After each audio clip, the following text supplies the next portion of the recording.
جب نبی اکرم صلی اللہ علیہ وسلم یہ فرما رہے ہیں کہ دین کے 10ویں حصے پر بھی کوئی عمل کر لے گا تو اس کا یہ مطلب نہیں ہے کہ نماز بھی 10% کر دینی ہے اور روزے بھی 10% اور زکوٰۃ بھی 2.5 کا 10%. ٹھیک ہے، یہ نہیں، بلکہ اصل میں وہ چیزیں جو شریعت کا تعلق ہوتا ہے، جو چیزیں ناپنے تولنے میں آتی ہیں، اکاؤنٹیبلٹی میں آتی ہیں، شریعت ان کے اوپر زیادہ اپلائی ہوتی ہے کہ یہ چیزیں کاؤنٹ ہو رہی ہیں. ظاہر ہے محبت تو نہیں کاؤنٹ ہوتی. جہاد اس کو ناپ سکتے ہیں کہ آپ نے آج 10 کلو جہاد کیا ہے یا 2 میٹر لمبا جہاد کیا ہے؟ ناپنے تولنے میں آ سکتی ہیں؟ نہیں. تو وہ چیزیں جو ناپنے تولنے میں نہیں آ سکتی، گویا کہ ان کا 10% بھی آج کے زمانے میں کر لیں گے تو کافی ہے. جو ناپ تول کے شریعت نے دے دیے ان کو نہیں کمی کرنی، وہ ایز اٹ از اسی طرح سے رہیں گی. تو منتخب نصاب اصل میں دین کا وہ مطالبہ ہے اللہ جو چاہتا ہے. ظاہر بات ہے کہ ایک ہے جب ہم کہتے ہیں عبادت کا بھی جو مفہوم اور چیز کیا ہے کہ ایک ہے کلی اطاعت اور اس کا دوسرا پہلو کیا ہے؟ محبت. تو اب ذرا محبت تو نہیں ناپی تولی جا سکتی نا.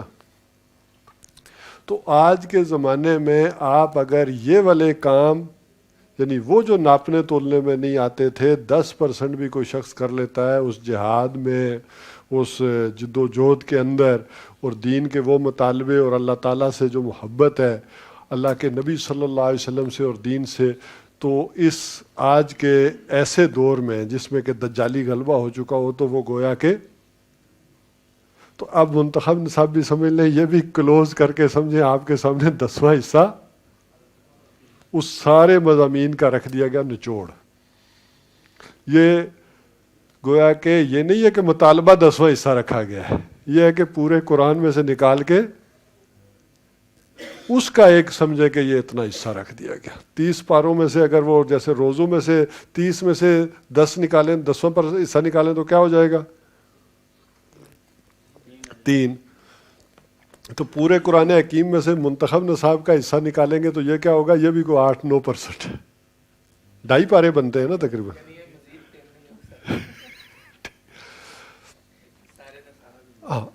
اب ذرا 2 باتیں سمجھیں کہ یہ چیز آ گئی کہ وہ لوگ کہ جنہیں وقت نہیں مل سکا یا زندگی میں یہ سمجھ نہیں آ سکی کہ دین ہم سے کیا چاہتا ہے، ہمارے مطالبات کیا ہیں، ان کے لیے انہوں نے محنت کر کے یا آسانی کے ساتھ یہ سارا نچوڑ یہ خلاصے کی صورت میں، ٹیسٹ پیپر کی صورت میں، وہ لازمی امتحان پاس کرنے کی صورت میں یہ ایک حصہ ہمارے سامنے رکھ دیا ہے.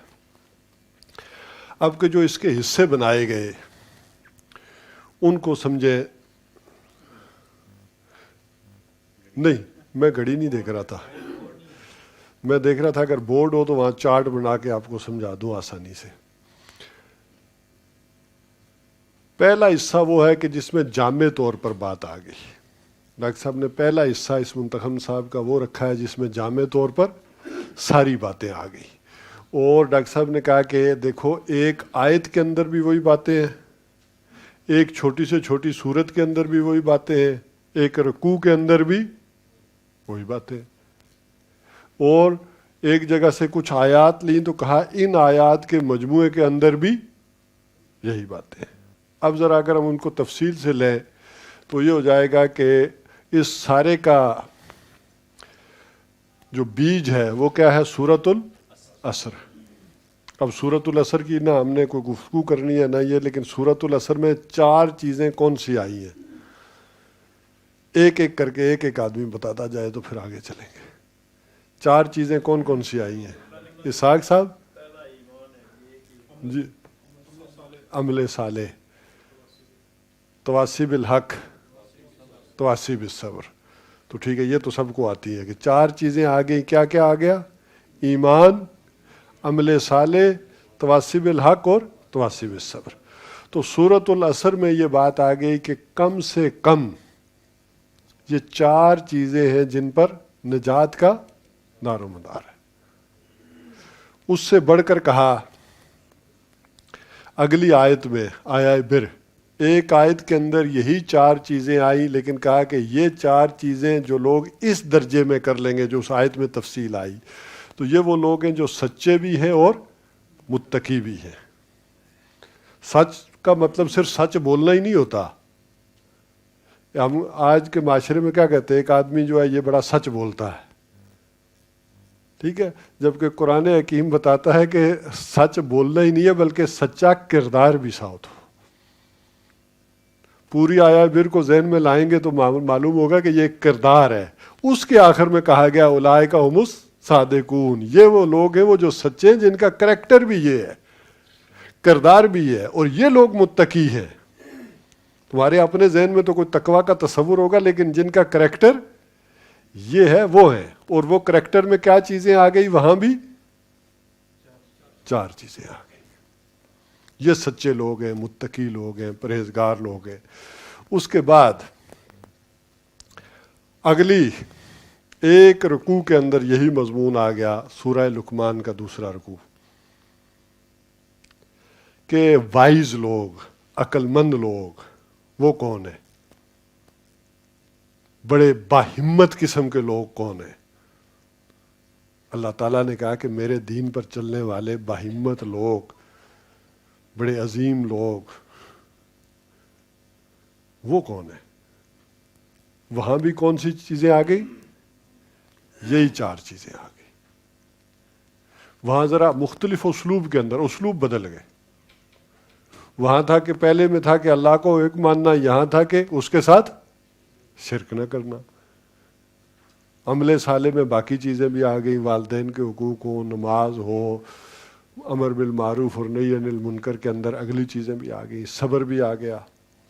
تو وہی 4 چیزیں یہاں بھی آ گئی، لیکن یہ اس درجے میں جب چلی جائیں گی تو کہا کہ یہ کیا ہو گیا، یہ وہ دانا لوگوں کا کام ہے، عقل مند لوگ۔ اصل میں ذرا آسان ترجمہ کر رہا ہوں، یہ حکیم لوگ۔ لیکن اصل میں جب میں کہوں گا نا حکیم لوگ تو اس سے آپ مطلب کچھ اور سمجھ لیں گے۔ ویسے حکیم کس کو کہتے ہیں؟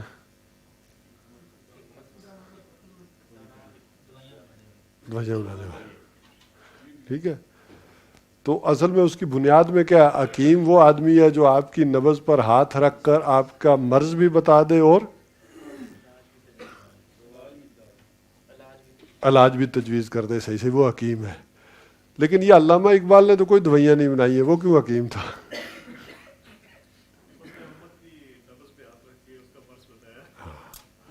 علامہ اقبال کو اس لیے حکیم الامت کہتے ہیں کہ اس نے امت کی نبض پر ہاتھ رکھا، ایک بندے کی نہیں رکھا، ساری امت کی جو اجتماعی نبض تھی اس کے اوپر ہاتھ رکھا، اس کی بیماریاں بتائیں شکوہ میں، اور جواب شکوہ میں حل تجویز کر دیا۔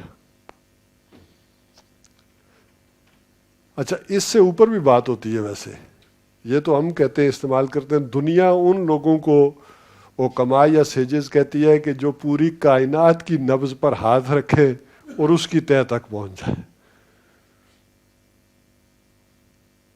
کہ یہ کائنات بنی کیسے ہے، ہم کہاں سے آئے، ان سوالوں کا جواب دیتے اور صحیح دے دیں تو یہ وہ حکیم ہے۔ لیکن یہی جواب جب لوگ منطق کے اصولوں پر دیں تو وہ کون سے ہیں؟ فلسفی۔ تو دانائی اصل میں کیا ہے؟ دانائی اصل میں یہ ہے کہ انسان صحیح فیصلہ کرنے لگ جائے، غلط اور صحیح کی تمیز اسے آ جائے اور درست نتیجے تک پہنچ جائے۔